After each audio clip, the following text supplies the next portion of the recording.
Esperantista klubo de Prago, la nesto de poetoj.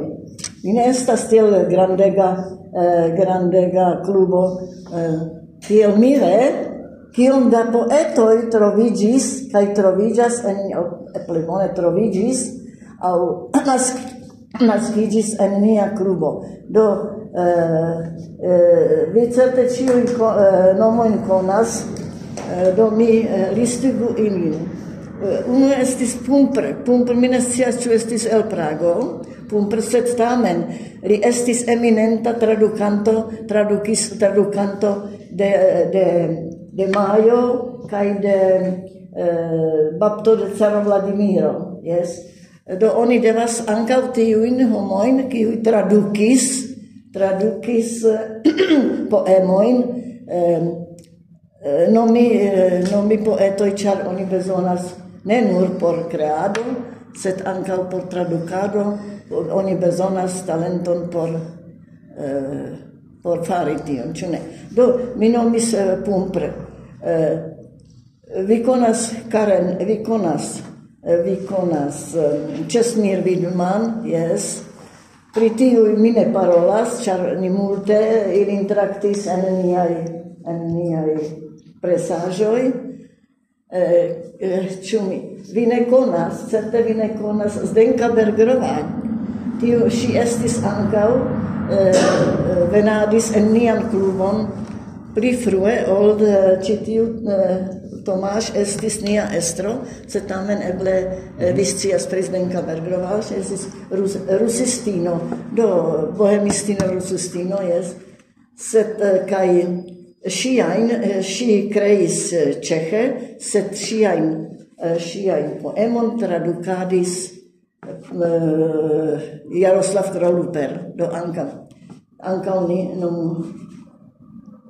ankaŭ tradukista estis Korzinek kun Pumpre tradukis poemoj de Ottokara Březina. Ja vôbec nerozumiem. Korzinek. Mi parolas pri Pragaj poetoj. Praga klubo estis nesto de Pragaj poetoj. Ne pri ĉiuj entute, do pri Korzinek ne. Sed tamen, se vi menciis Korzinek, do li tradukadis aŭ tradukis Karen, Jiřího Karena, ĉar nek tiuj, kiujn mi nomis, neniu el ili, ĉiuj estis esperantistoj, vizitadis nian klubon de tempo al tempo, sed neniu fakte parolis, aŭ almenaŭ ne precize, Esperanton krom Karen sufiĉe. Do nek Čestmír Vidman, nek Zdenka Bergerova, Pumpre kompreneble jes. Do mi daŭrigas, jes. Do poste ni nomu Eli Urbanová kaj Eva Semanová, eble mi neniun, kaj inter ni apartenas ankaŭ Viera Ludíková, ĉar ŝi estas forta subtenantino de nia lingvo. Ŝi diras, ke Esperanto estas la plej bela, taŭga lingvo por traduki poemon en poemon. Tion ŝi diras, vi ĉiuj konas, almenaŭ kelkaj, eble vi ne. Do ŝi estas praga poetino kaj venadas aŭ invitadas min prezenti aŭ viziti ŝiajn poem prezentadon kaj tiel plu. Estas interesa informo, eble taŭga por la reto skribi, iel same kiel Vanda Šipová, tiu kantistino de Ĉeĥa Nacia Teatro, diris, ke la Esperanto estas pli bona por la opero ol itala lingvo. Kaj estas solistino de Nacia Teatro, mi devas kredi, ke tio estas vera. Kaj estas simile. Se ŝi diris tion, do sur reto mi donos tion poste. Do, kaj ĉiujn tradukadis Jaroslav Kroluper. kiun mi ne devas prezenti. Mi Jaroslav Kroluper nun li vivas en Liberec. En Liberec ĉe sia filino. Jaroslav Kroluper ĉiujn tradukadis. Mi laboris kun li, mi traktis tion komune, kaj sed li kreis nur unu volumeton, kiun eldonis Kavapeh. Vi vidu, nomiĝas Esperanta versado. Kaj certe li meritas, aŭ ĝi meritas, esti iom da poemoj tralegitaj, ĉar Jaroslav kreis kaj sendadis siajn poemojn en konkurson, kiu okazadis longjare, eble okazadas en Bulgario, jes. Kaj Jaroslav gajnis unu premian kaj du premian. Do almenaŭ ĉi tiun mi tralegos al vi.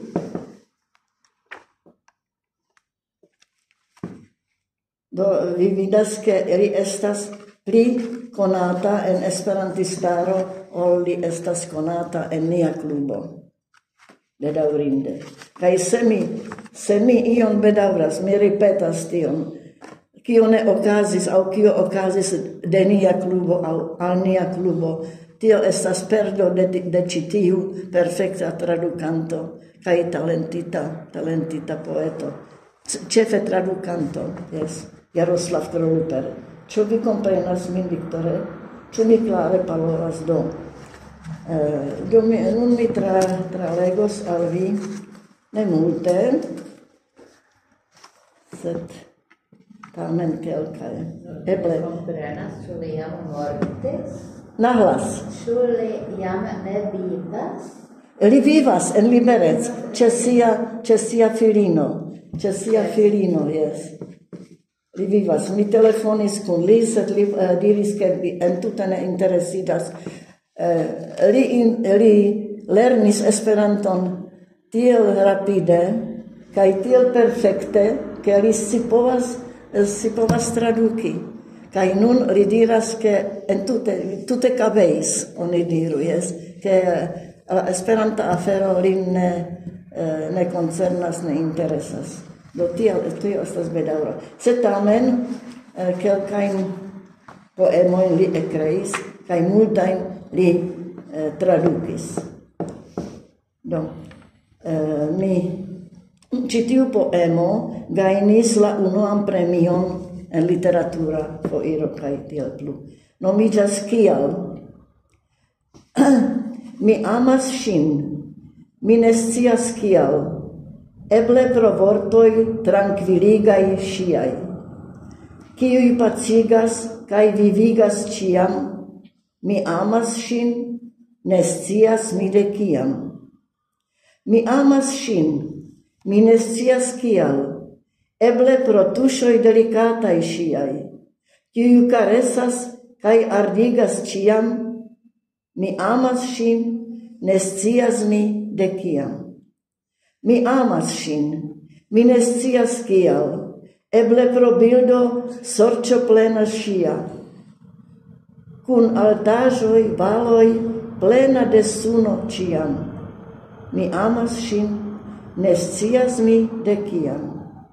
Mi amas ŝin, ne demandu kial, korpiĝas en ŝi amo, la donaco dia. Mi amas ŝin, ne gravas ja de kiam, mi amas ŝin por ĉiam. Do, ancora am deklaro. Mi ekkonas vin, virino, laŭ la silueto. Mi ekkonas vin, virino, laŭ irmanier. Kaj mi excitiĝas kiel ŝipkadeto, kiam ekvidiĝas sopirata ter. mi ekonas vin virino, laŭ la manomovo, mi ekonas vin virino, laŭ pasa ridet. En la tenero troviĝas la povo, ĝi lumos kiel kristnaska komet. Mi amas vin virino, tiu simple decas, mi amas vin virino, tio vira sort, che lin fascinas essenzo virineca, mi amas vin virino, kai amos vin gis mort. Tiu ci poemo gainis ancau la unuan premion, kai nun kiu gainis duan premion, Urso. Estas diversaj genroi, estas diversaj formoj. Li kreis en sonetoj, en rondeloj kaj tiel plu, ne grandaj, nelongaj formoj tio estas, sed diversaj. Vi ekvidas kaj precipe vi spertos lian ironion kaj bonhumuron. Urso. Venis jen al blanka urso, partianoj pro diskurso. Voris ĝi du demokratojn. Nun okazas jara kurso, preparanta al konkurso, pluaj taŭgajn kandidatojn. Vorto. Sorĉa birdo estas vorto, ĉien flugas sen pasporto. Povas vundi aŭ karesi. Se ĝi ĝermas, floras vorto. Se ĝi putras, regas morto. Gravas vortojn zorge pesi.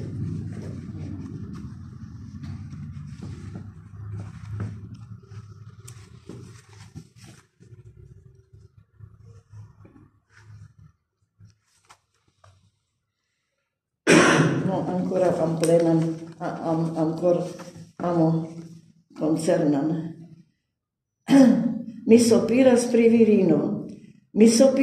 virino, ŝipo por ŝiprompiĝulo. Eble ŝi ne fornavigos. Ŝia ama karesado kvietigas batalvundojn, sed la koro forte batas. La tenera mola korpo liberigas de angoroj, naskas tamen lav elfluojn. Mi sopiras pri virino.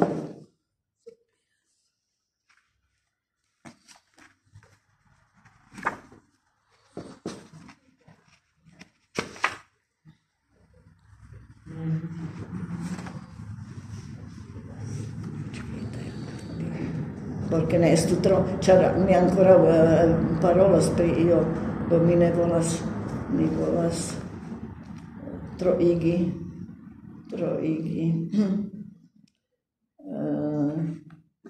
Tiu nomiĝas rispeto, danco. De floro al floro flugas abelo, koloroj, aromoj forte ĝi tentas, allogas, altiras svingon kandelo, varmegon de flamo ĝi malatentas, kaj dolĉa kaj arda estas la danco, estiĝas aŭ amo aŭ alianco. Akcelu korbaton, dancu pasie, la danco vin kaptos, ravos magie.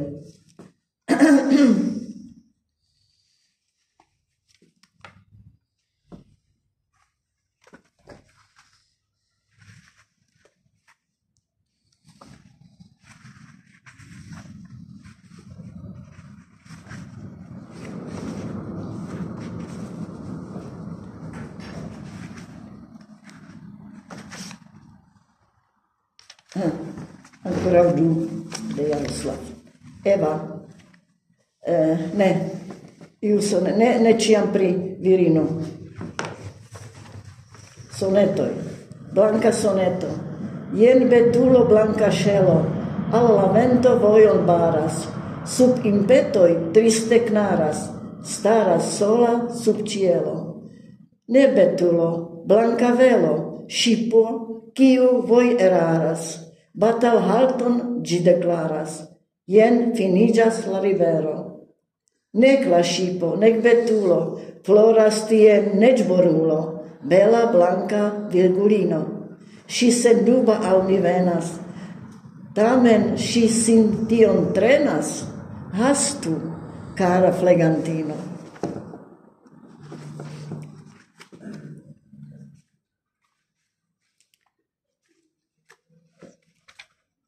Nun ancora uno. Adio. Vi ne attendite tiam malaperis, quasau trompiginta vi foriris frue, sen disadiao, mute cae sen brue. Ne sufficis amo, cium mi oferis.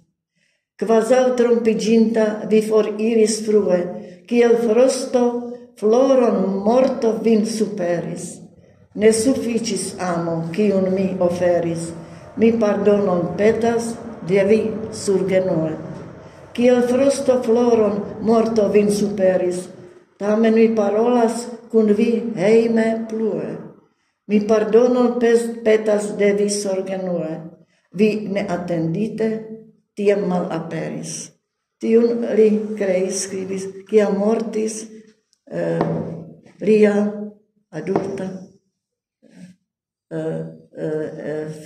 filino. Li havis du filino, restis unu.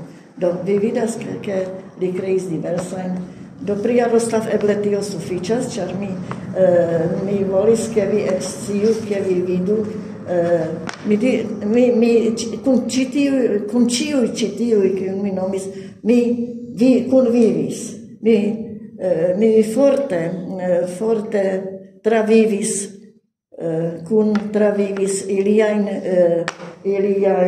vivojn, iliajn pensojn, iliajn poemoj, kaj mi povas diri, ke laŭ tio, kion ili kreis, oni povas perfekte ekkoni la animon, la personecon de ĉi tiu homo. Ĉiu kreas el sia animo. Yes, kiu disdonas pecon de sia penso de sia vio kaj tiel plu. Do, tial mi fine en tiu venis kun ĉi tiu rakonto, ne estas prolego, estas rakonto de mia vivo, ke vi aŭskultante aŭ vidante poemon pensu pri tio, ke tiu homo disdonis al vi, ke ni iu poemo, ni legis iun poemon, kaj vi dormas nun tio. Ne. En ĉiu vorto estas peco de animo de tiu ĉi tiu homo. Do, vi vidas karakteron de Jaroslav, kvankam vi eble ne konas lin, ĉar li estas ĉi tie jam, estas 83-aĝa. Kaj precipe mi volas rakonti pri niaj du famaj poetinoj, kio estas Eli Urbanova kaj Eva Semanová Suchardová. Tiujn mi konas, ĉu persone, ĉu ne persone, sed tamen ili estas tiom famaj. Mi volas kompari ĉi tiujn du poetinoj kaj precipe du virinojn kiel homojn. Kiu konas Eli Urbanova? Nur vi? Ĉiuj. Laura Contado. Co? Laura Contado, eble ne ĉiuj. Kiu vidis Eli Urbanova? Vidis. Do vi scias, ke Eli Urbanova estis dika virino, tre agrabla, bonkora, milda, kaj mildiga. Compare kun Eva, kiu estis drakulino, ĉu ne, ĉu mi bone diras? Kiu konas Eva Semanová? Kiu vidis Eva Semanová? Do, vi, ĉar ni traktis pri Eli Urbanova antaŭ 2 jaroj multe pro tio, sed mi nur ripetas,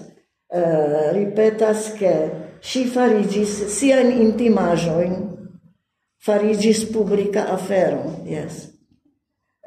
male Eva. Ŝi neniam parolis pri amo. Eli Urbanova estis ankaŭ havis edzon la unuan, tio estis Štefo Urban, estas fama praga gitar-instruisto.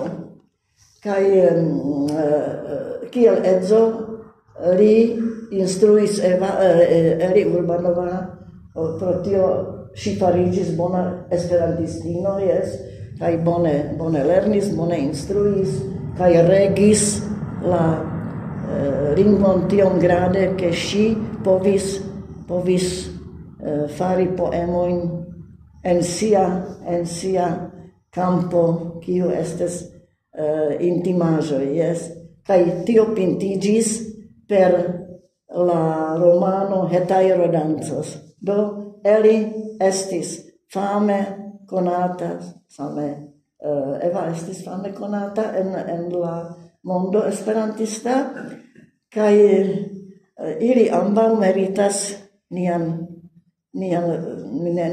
laŭdon, sed parolon kaj traktadon kaj esploradon eĉ. Do, se mi dirus ke Eli estis pasia korpe pasia virino, pasia vášnivá, korpe pasiva virino, vi ĉiuj povis sperti. No ja, mi traktis tion antaŭ du jaroj, kaj vi scias, vi povas legi, kaj kiu ne legis, via afero, vi povas. Ŝi eldonis ĉion publike, ĉu ne? Kaj ŝi estis do korpe pasia, Eva estis anime pasia. Sed Eli, se ŝi pasie parolis pri amo, pri sia korpo, pri siaj amoj, amantoj, kaj Eva, kvankam ankaŭ ŝi havis edzojn, eĉ 3 edzojn. Mi devas esti dirita pri tio, ke la unua edzo estis perfekta, tio estis Valdemar Vinac, kiu perfekta esperantisto juna kreis la skandalo pro Jozefo. Tio estas trezoreto de ĉeĥa literaturo, ĉu ne? Do, tiel du homoj komencis fari kune Esperanton.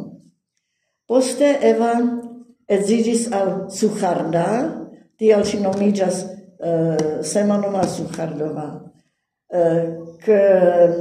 Kun ŝi aŭ ŝi kun li havas unu filon. Kun Valdemar Vinac ŝi havas filinon Jana.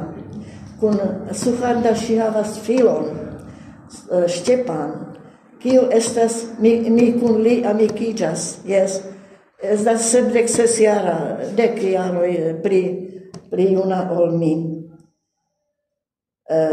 Do, kaj ŝi havis ankaŭ, kun tiu Suharda, mi ne scias kia grade li estis esperantisto, certe kaj kun li ŝi povis fari sian hobion, kaj tio estis turistiko. Ili trairis slovakajn montojn, Tatry, Risi kaj tiel plu. Do Eva estis tiel estis Eva svelta kiel kandelo, ĉu ne? Kiu vidis ŝin, estis kandela. Do Eli tia kaj Eva estis tia, ĉar ŝi estis fakte ŝatis movadon. Svelta kiel kandelo, ako svička.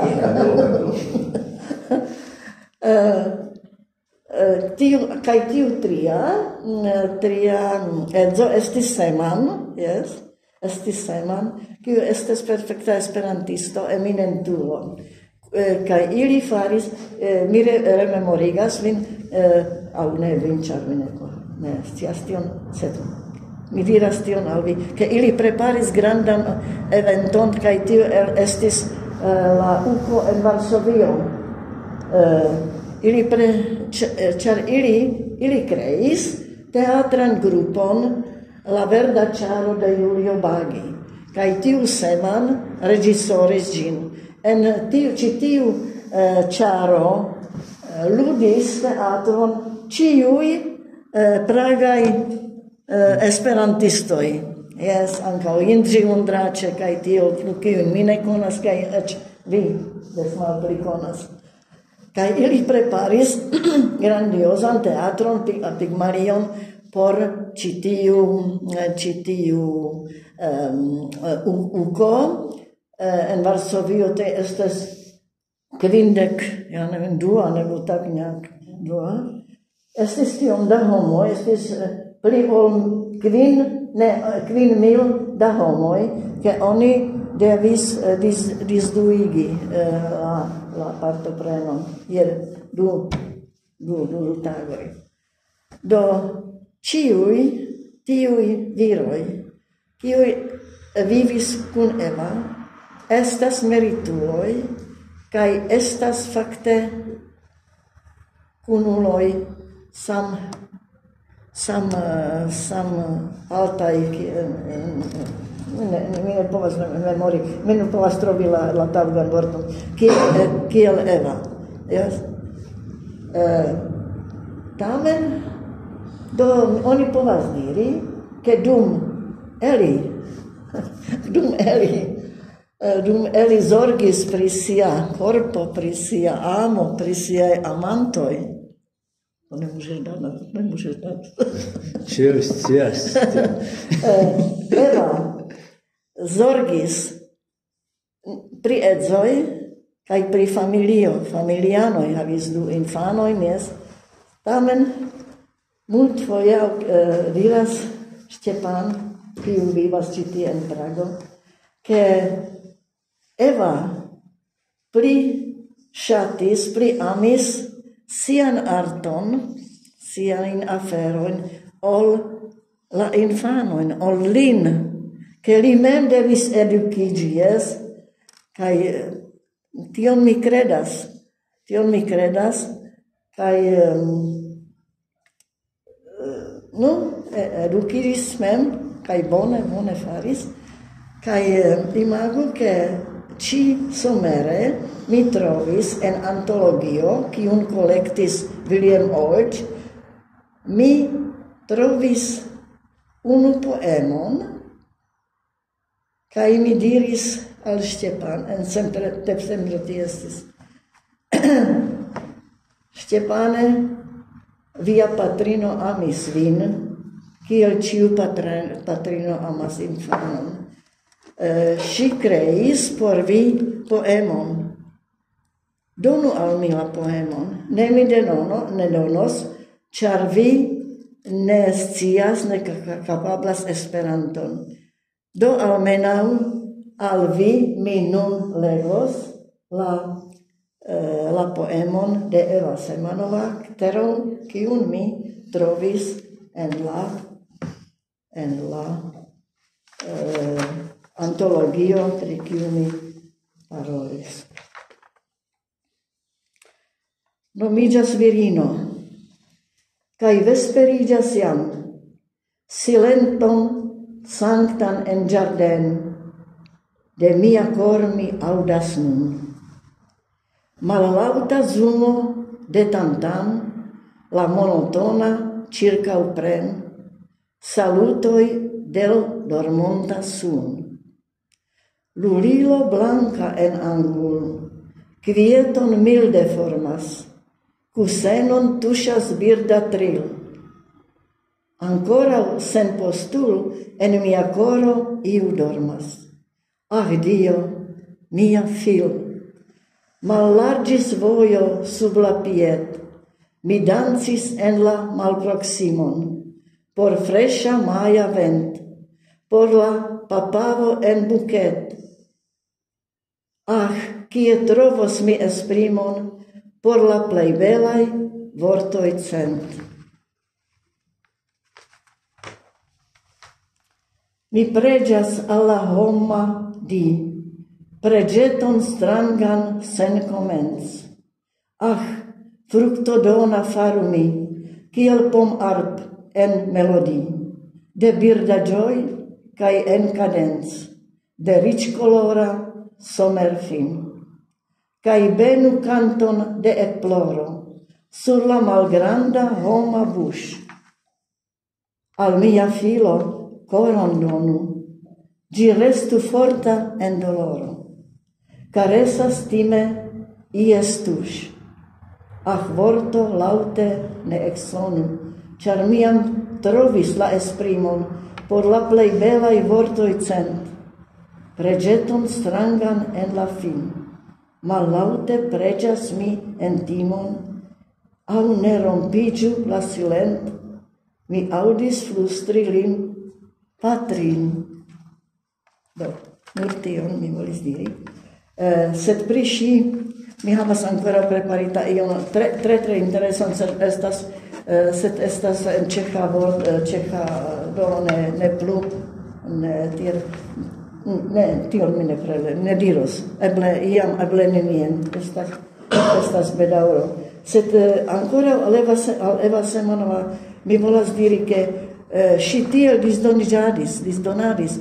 Ŝi diradis, mi estas, kvankam ŝi multe vojaĝis al esperantaj medioj kaj eksterlanden, ŝi diradis, mi estas precipe ĉeĥa artistino, kaj mi amas mian landon, kaj mi amas mian mian lingvon. Ne diris patrolingvon, ĉar lia patro estis italo. Do, kaj ŝi tiel forte ĝis lastaj tagoj siaj prezentis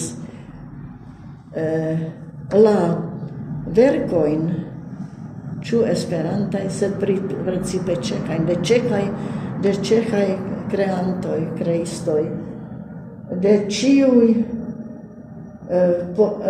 poetoj, kiujn ŝi tiom ŝatis, disdonis belecon de la lingvo ĉeĥa al multaj renkontiĝoj en domovia duchocu kaj tiel plu, en diversaj pri teatraĵoj neparolante, pri esperantaj renkontiĝoj ankaŭ neparolante. Do ĝis lastaj siaj tagoj, jaroj, tio estis 79, ŝi prezentis, disdonadis la belecon. Pro tio mi diras, ke ŝi estis pasia. Yes. Ŝi ne estis tro mola, sed ŝi estis tre pasia. Ŝi estis tre fiera. Estis tre fiera pro tio, ke ŝi povis disdoni ĉeĥan kulturon. Yes. Kaj eble vi rememoras ŝin dum ĉe Uko en Prago. Ŝi ĉi tie prezentis ĉeĥan reĝinon Eliška Přemyslovna, la plej ĉeĥa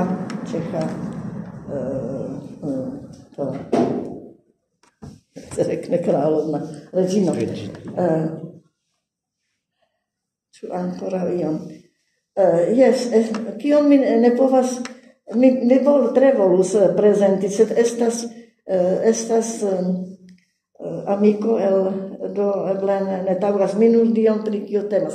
Estis inter ni ankoraŭ unu grava interesa virino,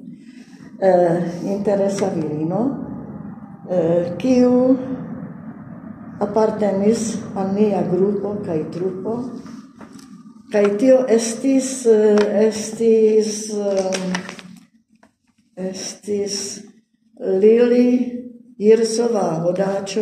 Lili Hodáčová. Ŝi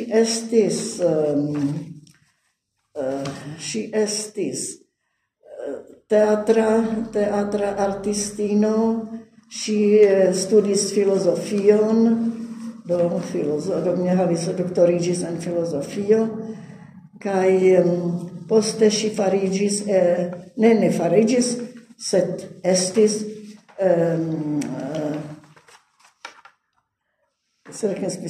verkistino. Ŝi verkis du belegajn librojn por infanoj. Se vi havus eblon, du vi serĉu kaj trovu en bibliotekoj. Zubčasu, hledejte to v bibliotekách, anebo v antikvariátu. A zlatý Zubčasu, ano. Já jsem zapomněla ten druhý titul. Něco chtěla říct zlatý. No, yes. Kelkajn aliajn aferojn ŝi faris, ĉar ŝi estis ludis en teatro en Kolín, do ŝi faris por tie teatraĵon pri to byl český muzikant pri Kmoch kaj tiel plu, jes multon.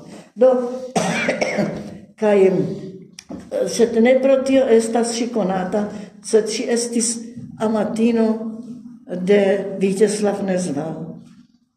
A já už dál nemůžu pokračovat esperantem, protože to s esperantem už nemá co společného a přesto je to členka pražské bohémy, je to členka našeho klubu, tak jsem chtěla o ní mluvit, ale já nevím, možná, že by se Mladík urazil, když to... Co? Lili Horáčová.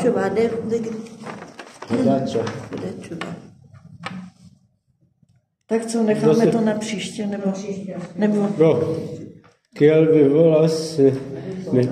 No, už je 6 hodin a děvčata odcházejí. No, nechtěla jsem ji o to nejhezčí připravit, víš? Ne, nechtěla jsem vás o to připravit, tak proto to nebudu říkat. Ale půjdeme později. Klidně. Dobře, ale je to v češtině. Tak chviličku, já řeknu kolegovi. Tak kdo? No to řekni. Martin, ještě, jak jsou tituly těch knížek? Tak se říkala Zubčasu a... Nevadí. Já nevzpomenu si. No to je jedno. Hledejte, stejně by se to hledalo pod jménem Hodáčová, takže prostě to je... Odchází Mladík. Ne, foton. Takže to bylo v roce 1937. To byl Vítězslav Nezval na vrcholu slávy v Praze. To je někdo, že jo? A je někdo.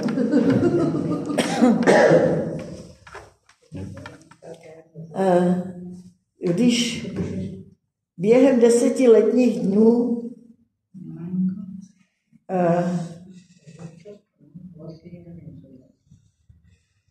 o prázdninách v roce 1937 za obvyklého pobytu u rodičů v Brně napsal historii vzplanutí své nové lásky ke studentce, herečce a pak spisovatelce Lili Hodáčové, se kterou se seznámil nedlouho předtím 25. června 1937.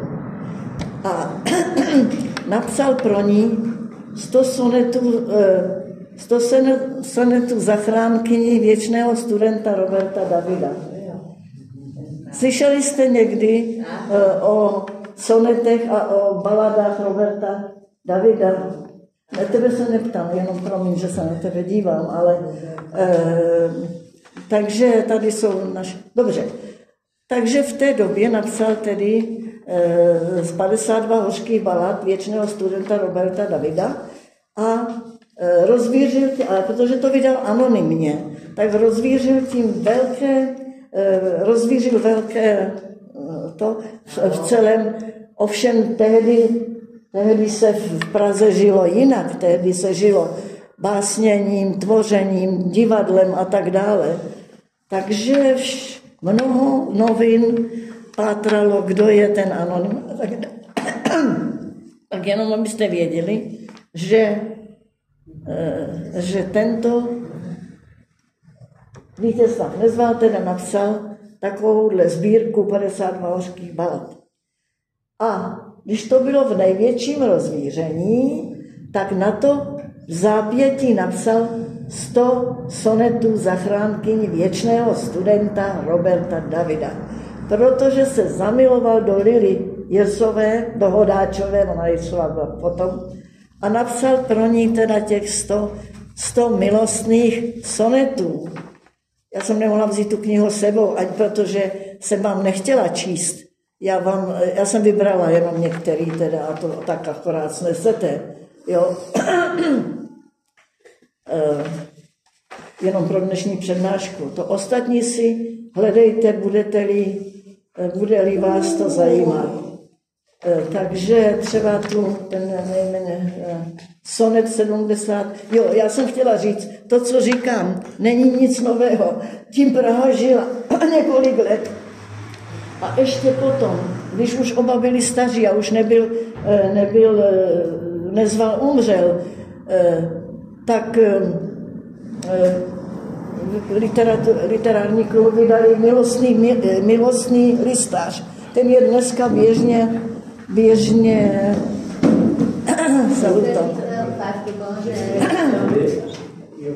ten je dneska běžně v knihovnách. Takže tam jsou ty dopisy, milostné dopisy těch párů v té literatuře, které si spolu dopisovali. Jo? Takže jsou tam i dopisy Lily Jirsové a zase toho Nezvala. A ovšem musím říci, já jsem s Lily žila 20 let. Já jsem byla její druhé alter ego. Já jsem třeba přišla, že jí pomůžu něco, třeba umýt okna, ale sedli jsme si ke kafe a od rána do večera mi vyprávěla dopodrobna a několikrát o svém soužití s Nezvalem. Takže já o tom vím všechno. A co jsem chtěla říct? No nic. Proto nic nového není. Toto všechno je v literatuře známo, akorát to není známo nám, esperantistům, protože my nečteme poezii, ale ode dnešního. No, takže, když už jsem se na to dala, tak ještě musím říci, v tom milostném listáři, který máte si to, jsou víceméně, oni si psali hodně těch dopisů, strašně moc, a jak některý jsem četla, asi Lilinka mi je dala číst, asi je měla, ale jak ona potom dovedla se vyjadřovat. A to, co Nezval, odpověď Nezvalovi i v tom milostném listáři, to je nic prostě. On stále jen básnil. On se vlastně nedovedl pragmaticky vyjádřit ani v tom dopise, ani odezvu na ty její milostné dopisy. Neudělal správnou odezvu, stále jen básnil. Takže, a to se přesvědčíte, jestliže se podíváte do toho milostného listáře. Bohužel on nezachoval žádné její dopisy, ona zachovala jeho všechny, takže to mohla potom dát do památníku národního a oni z toho udělali vybrali z toho něco. No nemohli moc, protože v tom listáři jsou samozřejmě všechny ty dvojice české. Takže jenom vás na tohleto upozorňuji, neboť chci už přímo recitovat ty jeho krásné básně pro Lily. Sonet 73. Mám na srdci 2 vaše psaní, že jsme se bavili o tom psaní, tak jsem proto takhle zaměřila. A 3. právě přichází. Sednu si někam do ústraní, uronit slzu do vázy. 3 psaníčka, 3 oázy. 1 je večerní, 2 ranní. Přemáhám radost, slzy, škaní. Miláčku, já jsem v extázi. Učím se nazpaměť těm větám, vždyť vaše sladké srdce je tam. Dostávám víc, než směl jsem chtít. Prý budou časem asi řídnout, jak bych je mohl nepobídnout. Choďte a zlepšujte můj cit. Píšeš mi, až se trochu stydím. Dokud vás v sobě neošidím, budu vás vroucně milovat. Já jsem to napsala proto, že opravdu žili spolu asi jen 2 roky. Teď nebudu říkat proč, a to si můžete zjistit, nebo nedávno vyšel takhle tlustý životopis, Vítězslava Nezvala, a perfektní, už nemusí o něm nic vycházet. A samozřejmě i o tomhle je plno literatury, takže jestli vás to zajímá, jak to mezi nimi bylo, tak si to najděte, protože já se zaměřuju na to vyjádření. Ona řekla, já jsem ho pořád milovala, když se rozešli, a taky, dokud vás v sobě neošidím, zatímco on ji šidil často, tak ona ho nikdy neošidila, budu vás stále milovat. No ovšem potom, když tak se vdala a tak dále. Tohle jí bylo 27, jemu asi 32 nebo kolik, že jo. No a my jsme si povídali spolu, když už jí bylo 80. Takže mezi tím se samozřejmě se vdala a tak dále. A já vám budu číst raději takhle z těch dopisů. Lásko, jsou dvojí dopisy. Jedny se doopravdy píší, ty druhé pravdivější, tižší, ti Františkové z Asisi, ti věrní pohádkoví psi, ti moudří, zádumčiví mniši se jenom sní. A ty jsou vyšší. To jsou ty pravé jaspisy.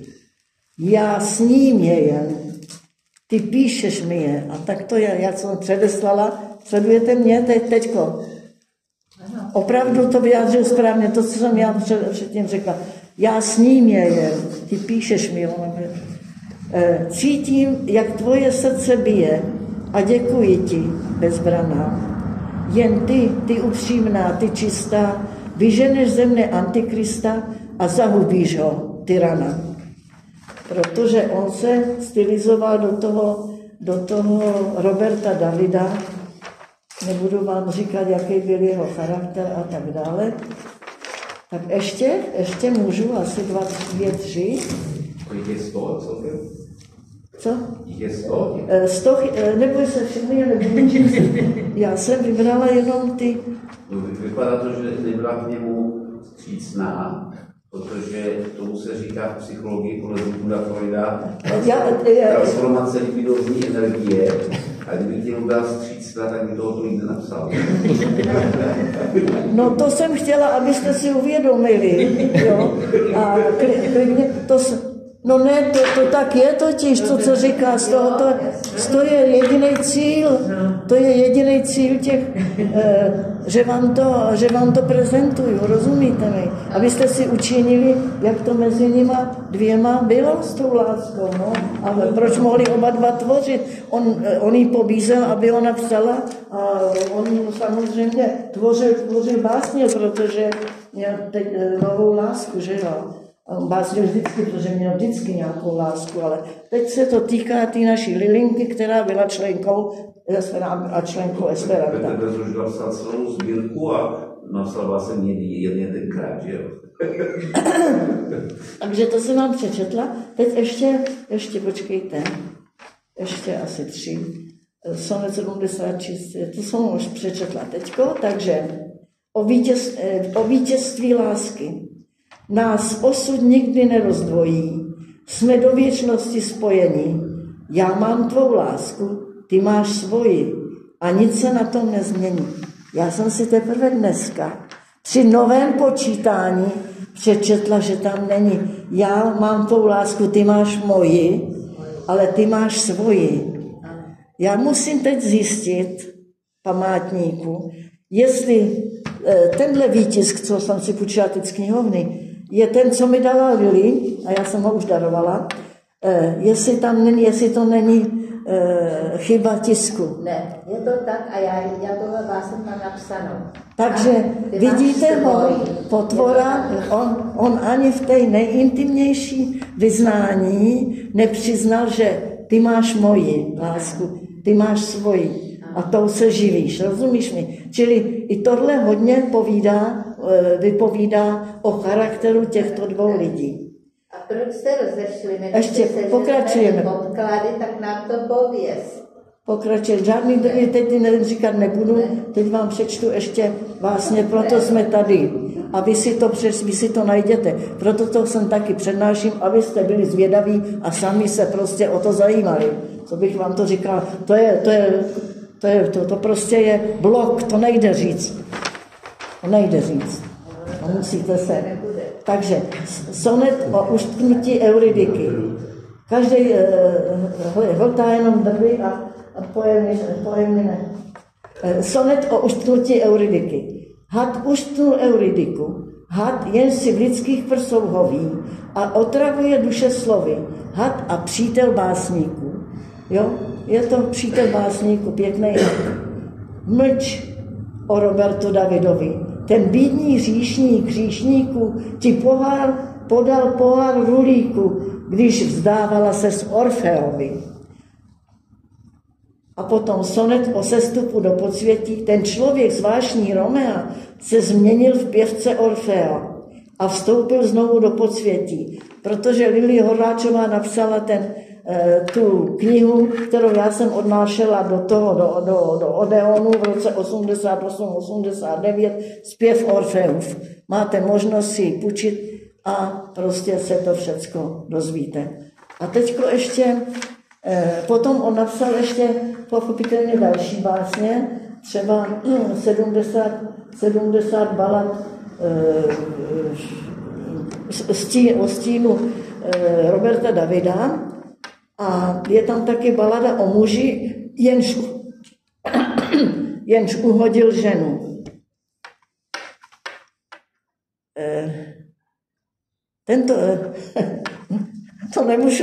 To nemůžeš nikoho někomu. Vítězslav Nezval je náš největší básník. Takový nebude. Ale byl to taky hrozný chlívák teda. A to všechno je. Počkej, já dopovím a pak už budu mlčet a vy můžete povídat. Takže když se napil a on pil pořád, tak i uhodil, a možná nejednou, Lilinka říkala, uhodil i Lily, zbylý. Někde prostě žádlil nebo takhle, rozumíš mi. A pak se kal a napsal o tom baladu. A bylo to přesně tak, jak ona mi to říkala, rozumíš mi, tak já to teďko v té baladě čtu, dneska jsem ji obsala. Balada o muži, jenž uhodil ženu. Zlý pes má koš a obojek. Co počít se zlým člověkem, když začne lomcovat jim vztek? Když splácí lásku nevděkem. Byl by si před ní tak rád klek. A místo toho stropil scénu. Dav křičel, je to pacholek, uhodil ženu. Nehlesla, nevydala skřek, jen schoulila se úlekem. Myslela snad na lidský vděk, jdouc s potřísněným oblekem. Měla se dáti na útěk, anebo čekat na osvěnu, je sdělí proudu 7 řek, uhodil ženu. Máš němu vil a rusálek, jež pominuli s pravěkem. Běda, náš nelítostný věk, jenž vydává skřek za skřekem, ti klade hlavu na špalek a vítr zpívá kantilénu, jež vykřikuje dodále. Uhodil ženu. A poslání té balady. Dopil svůj bolehlav, svůj lék a ulehl si do kamenů. Když vtiskla mu smrt polibek, uhodil ženu. Tak a teď už jsem vám řekla, co jsem se trošku. To teda pěkně falešně. Takže Předtím něco vypil asi. Něco psal a něco jiného ale dělal. Něco vypil předtím. Jo. Takže a tu není nic, na tom není nic vůbec. co by se nevědělo, Co by se nevědělo. když je to tady v tlustých knihách. Máš pravdu.